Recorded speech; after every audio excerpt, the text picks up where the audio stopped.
These two guys have Minnesota sports flowing in their veins. Mackey and Judd on SKOR North and SKORNorth.com. So, it didn't look, as sharp as it probably could have, but I expected that. But I thought he competed.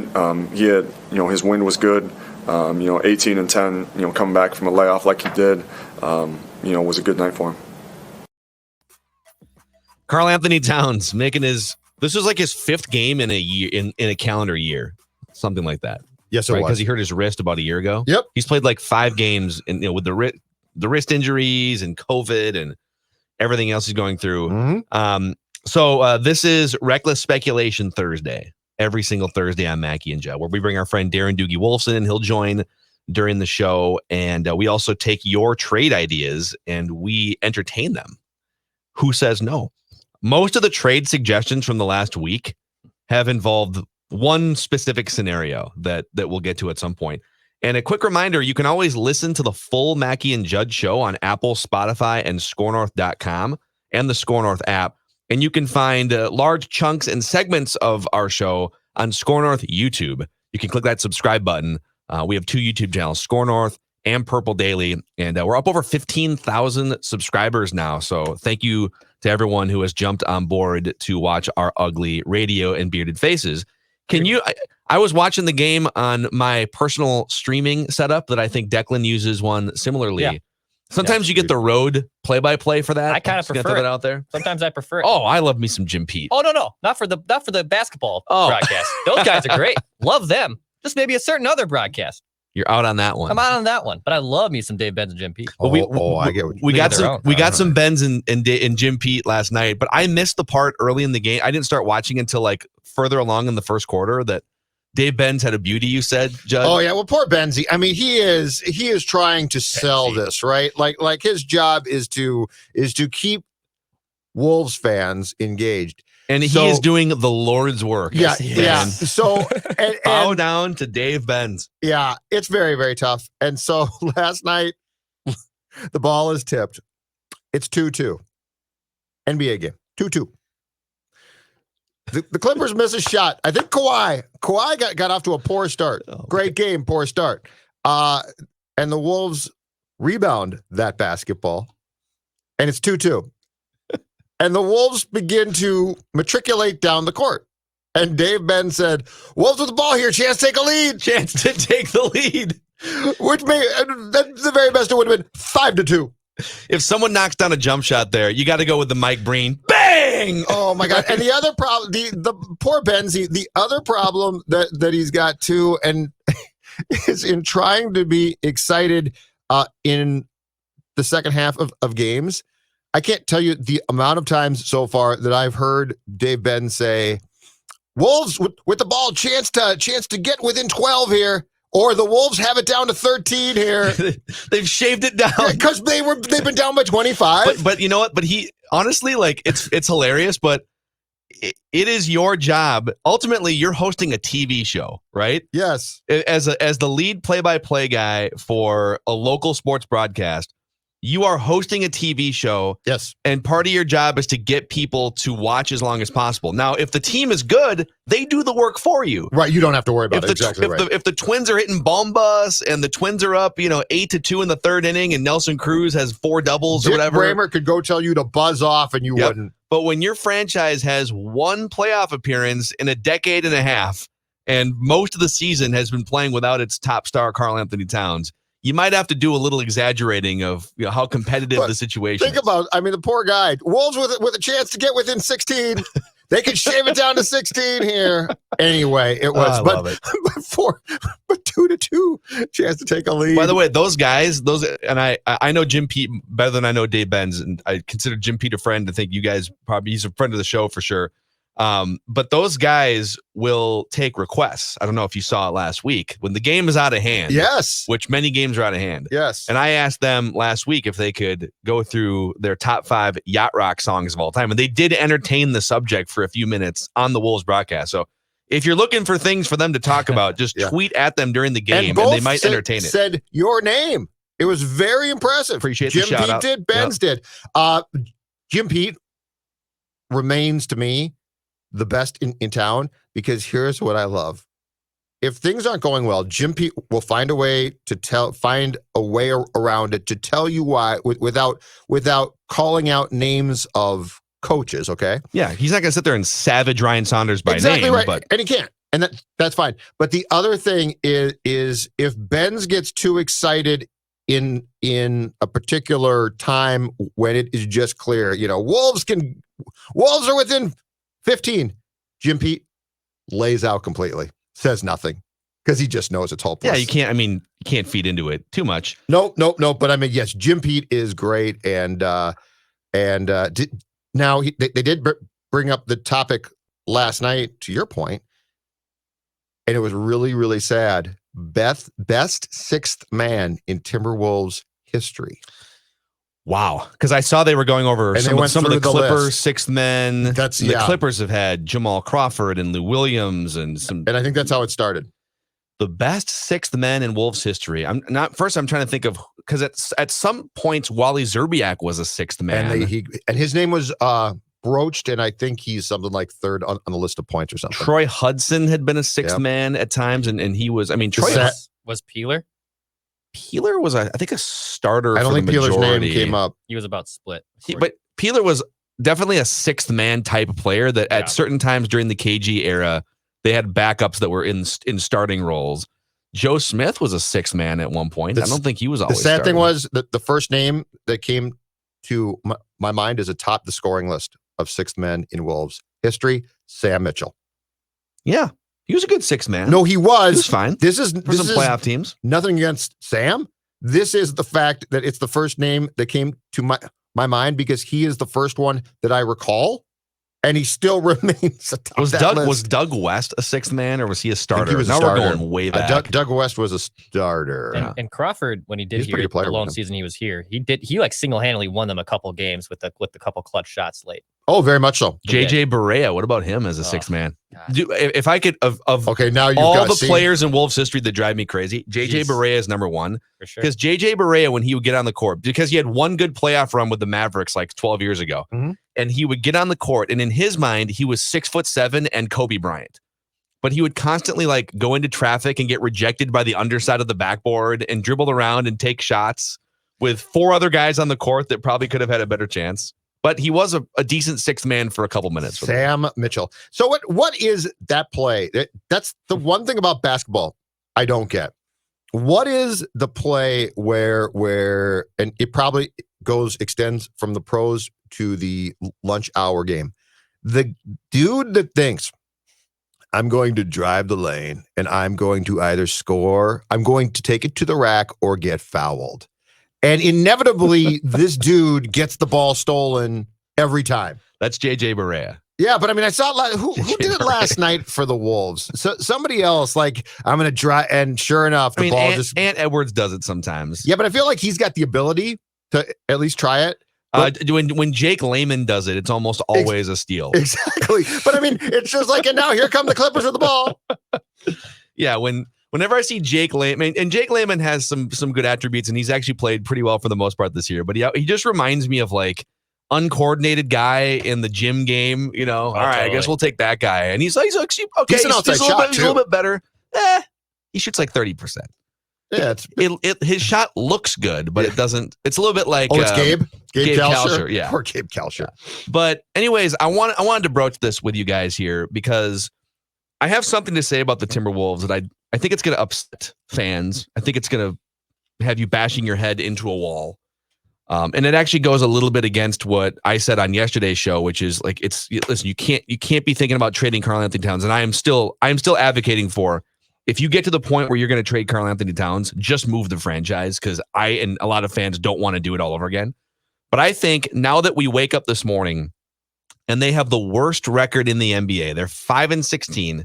They officially have the worst record in the NBA. I know that Towns came back last night, and at some point D'Lo is going to come back from his sore legs, whatever he's dealing with, and you're going to have those guys on the court. And you're going to get to watch them, and the full product is going to be out there. And so in theory, the team should be better when that happens. Despite that, the Wolves should have one mission and one mission only in mind if they want to save this franchise and turn this thing around in a 3 to 5 year window. you have to tank again. You have to tank the rest of the season as much as you possibly can. Because if you don't get, and by the way, this draft is better than last year's draft. And there are players at the top of this draft that are, at least according to people that have better scouting eyes than I do, that could be franchise-changing players. If you don't land a top 3 pick, you lose that pick to Golden State. Yes. And I think the downside of that, coupled with the upside, the 14% chance of getting the number 1 overall pick again for a second straight year, you brought up on last week's shows, well, what is the thing that's going to keep Towns here long term? What's the thing that's going to, if we think D'Lo is just kind of a bust as a max player, what is the thing that's going to, drive some energy for this franchise? And I think Ant Edwards still has a ton of potential there. He's doing some things on the court the last couple weeks that look like number 1 overall pick things. I'm not ready to say, like a lot of other people are saying, that, well, I mean, LaMelo Ball is clearly the best player, and then James Wiseman. I mean, it might shake out that way when it's all said and done. I think Ant Edwards is still on track to be a really, really good player. But if you can get another guy at number 1 or number 2 and put him with, then it lessens what you need from D'Lo. And you've got 2 guys under control for the next 5 years in Ant and whoever you would draft in the top 3 to pair with Karl-Anthony Towns. I think that's your only way out, because you're not going to sign a free agent. You're not going to trade D'Lo for like first round picks. Your only way out is to add a top 3 pick player in this upcoming draft. You have to tank the rest of the season. If that means Towns sitting out for like mental health reasons or something, I'm just throwing stuff out there. Well, then I think he can play too. I think it's fine. I mean, if he needs to just like take some maintenance days, I'm saying you need to do whatever you can to keep your pick and to increase your percentage chance.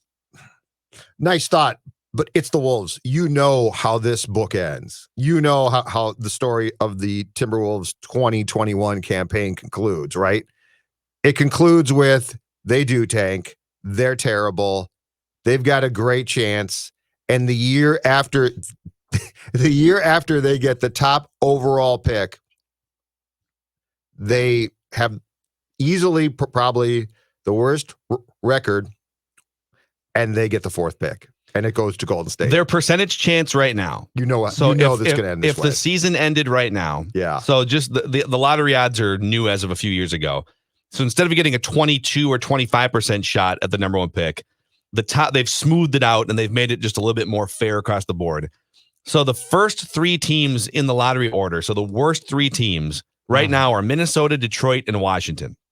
And all 3 of those teams have a 14% chance at the number 1 overall pick, a 13% chance at the number 2, and then a 12.7% chance at the number 3. And so the Wolves have a 60% chance of landing the 4th or the 5th. They can't fall out further than 5. But if they fall out of the 3, it goes to the Warriors. Correct. So right now, even as the worst team in the NBA with the best lottery odds, the Timberwolves have a 60% chance of losing that pick to Golden State. Yes. So I think, and by the way, if they're 2nd or 3rd, they would still have the same percentage chance of losing that pick to Golden State. So they need to finish in the bottom 3 to give themselves the best chance to stay in the bottom 3 and keep that pick. Because if they lose that pick, like, answer me this. If they don't get to pick a player in this year's draft, their next shot, barring some crazy trade where you keep Towns and get like a secondary star that's better than D'Lo, which I don't see your path to doing that right outside of a top 3 draft pick. If you don't get to pick in the top 3 this year, your next shot is 2022, and another season will have gone by, and Towns will be that much closer to just being able to call his shot. That's what I think, and hit free agency at some point. Yes, and then if he leaves, like, what's the state of your franchise? Who owns the team? The state is the province of Quebec. Is it too much of a stretch? The Quebec Timberwolves. Is it too much of a stretch to say that if you don't keep your pick, if you don't tank and give yourselves the best chance to keep that pick, that this franchise goes back to absolute, like, it's in rebuild mode now, but without Karl-Anthony Towns in 2 years. I'm telling you, and is gone from the state of Minnesota. I'm telling you, with the fortune or misfortune that this franchise has been beset with, I think there is the law of Wolves averages tell me they're going to get the 4th pick.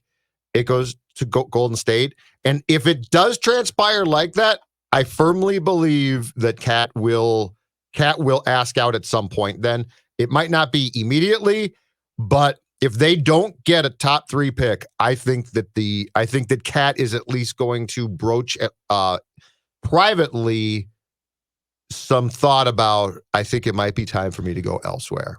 Actually, reckless speculation. I gotta say, I think if it gets to that point with Cat, I don't think he's going to be private about it. I don't think he's been private about a lot of things this year. No, I think he chirped Shams on Twitter last night because someone from the Wolves must have leaked to Shams. He was chirping the Wolves through Shams because Shams had accurate information that Cat didn't like being out there. Yeah, if you missed this last night, so Shams tweeted out, Karl-Anthony Towns expected to make his return tonight, and Towns retweeted, and I'm paraphrasing, news to me.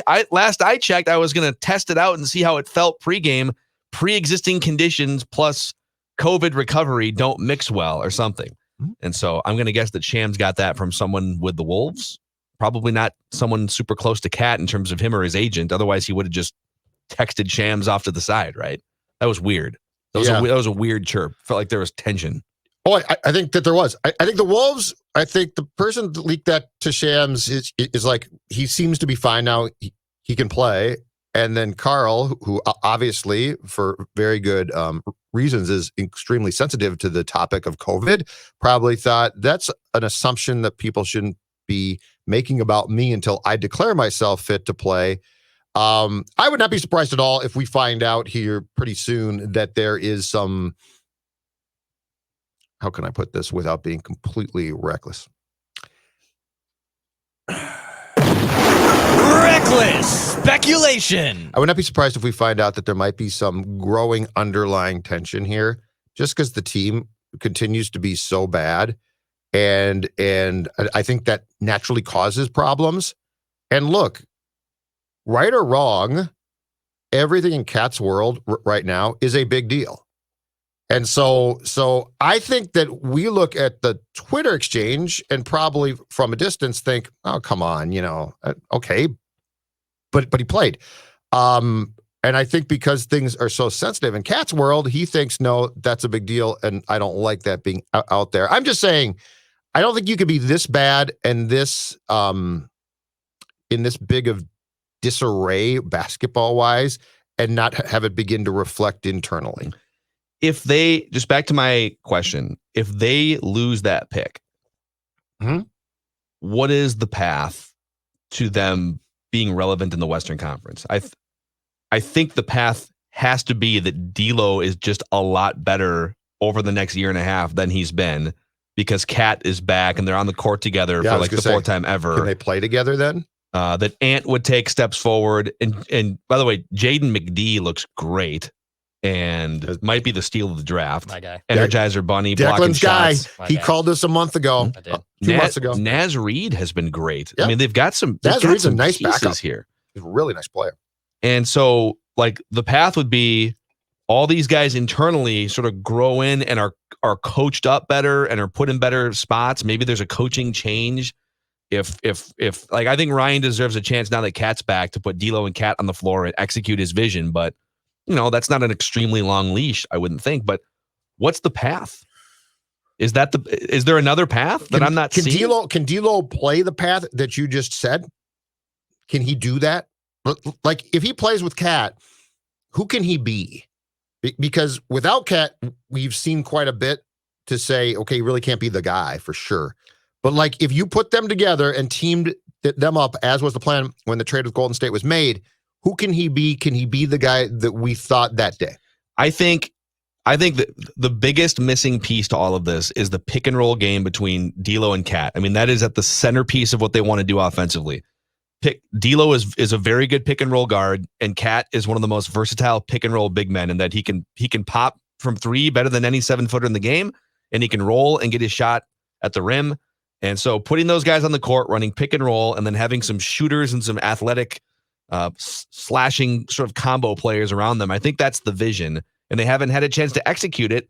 So it's a little bit hard to fully say, but I just think there's such a huge difference. If you were to add another player in the top 3, then it would feel like, okay, there's some real momentum happening, even though, they've been one of the worst teams in the NBA. Sure. And if you whiff on that, it just kind of boils down to D'Angelo Russell being a lot better than he's been. And if he's not, then you're just sort of stuck for a couple of years until you can get out from underneath that contract. And I will add this. You're probably not going to be able to get out from underneath that contract unless you attach a first-round pick to it. So it's all on 2 things. Well, 3 things: coaching, D'Angelo getting better, and you keeping that top 3 pick. If those 3 things happen, now there's a real bright future. But so I think as far as your point about coaching goes too, the conclusion that I've come to when it comes to coaching, and especially with Cat, is this: Tibbs was too much, way too much. He drives people too much. I think his style works with some people today, and I think it worked great 25 years, 30 years back. But I think the thing with Cat especially is Ryan is almost too much his friend. I think you need to find a parental figure coach, John Calipari, who doesn't ride his ass. Yeah, right. But like a dad, but like a nice dad.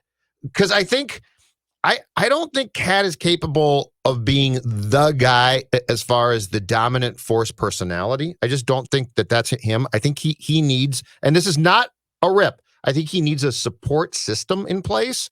So he can't walk into the room and say, I've got this, guys. I think he needs to feel emboldened. So like a Cal would do that. I think Ryan is too much of a shoulder to lean on at times, and probably too much of his friend.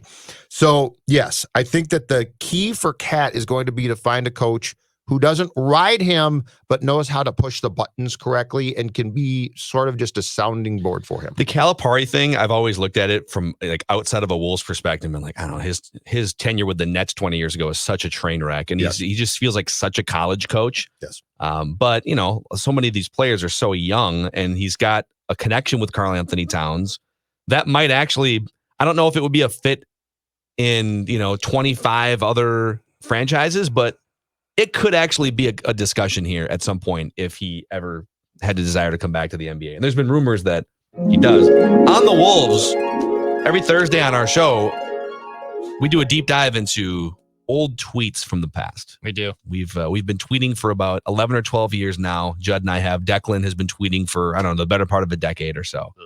And Declan says, for old tweets exposed today, he is a Wolves-themed edition here. So let's see who has it worse. This could unearth some ugly Mackiness. Boy, we'll start with Phil Mackey. Hopelessly optimistic over here. Oh, my God. The fourth quarter Wolves are a conference semis team. Fight me. This was tweeted as a very provocative dance from our guy Karl-Anthony Towns on December 23rd, 2020. Oh, my God. Listen, there wasn't the sarcasm font for this. There wasn't the sarcasm font. Look at the time. You can see the pelvic thrust, too. Look at the time. You can see with the Karl-Anthony Towns pelvic thrust gif, I was clearly tongue pressed in cheek when I tweeted this. No, I know. Okay.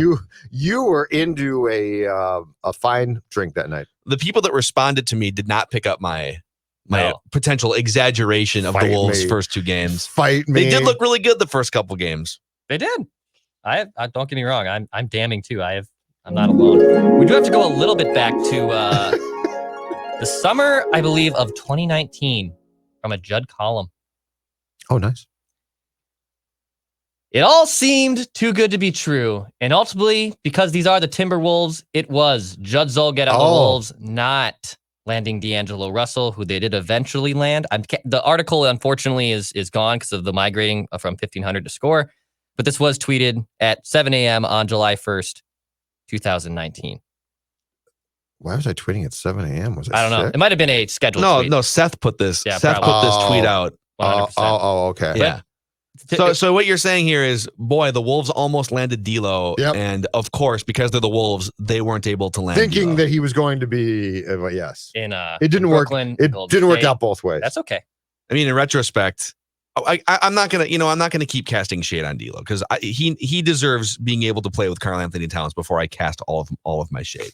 But there are questions. There's more shade to come. Is that what you're telling And us? I am not going to cave into the Warriors fans just because Andrew Wiggins has turned into like a decent role player. Okay, we'll see what happens with the pick. Those Warriors fans will come after us. Role player is correct, by the way. They will. Gotta be careful. Declan Goff, December 26, 2020. You win. It's Jared It's Culver's over. league, and we're all living in it. 12 likes. Some people must have liked It's this. like a month and a half ago. Yeah. You win.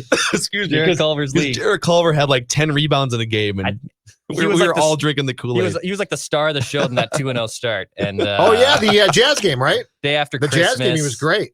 I was probably a couple seltzers in the day after Oh, Christmas you were. here. A couple. Jared Culver's league, and we're You know, all Just a living in it. couple. He was okay. He was what is he, the 6th overall pick? Sounds right. Yes, he they was traded the up. They traded up to 6th again. yeah, he was the 6th overall pick. Correct. So he can't really shoot, but he hasn't been. He's an energy guy. He can get to the rim. He can play some defense. He rebounds. Like, I don't think he's a complete bust. I think Okogie is a. We were talking about this before the show. I mean, they weren't even guarding Okogie last night. Mhm. Like they literally just said, "Dude, you can go wherever." He you just want." can't shoot, We hope they throw you the ball and you try to throw it at the rim. and then he does. Yeah. And Culver also can't really shoot, but he's not quite as useless offensively as Okogie. The difference, obviously, is Okogie was like the 22nd pick, and when you have a top 6 pick that can't.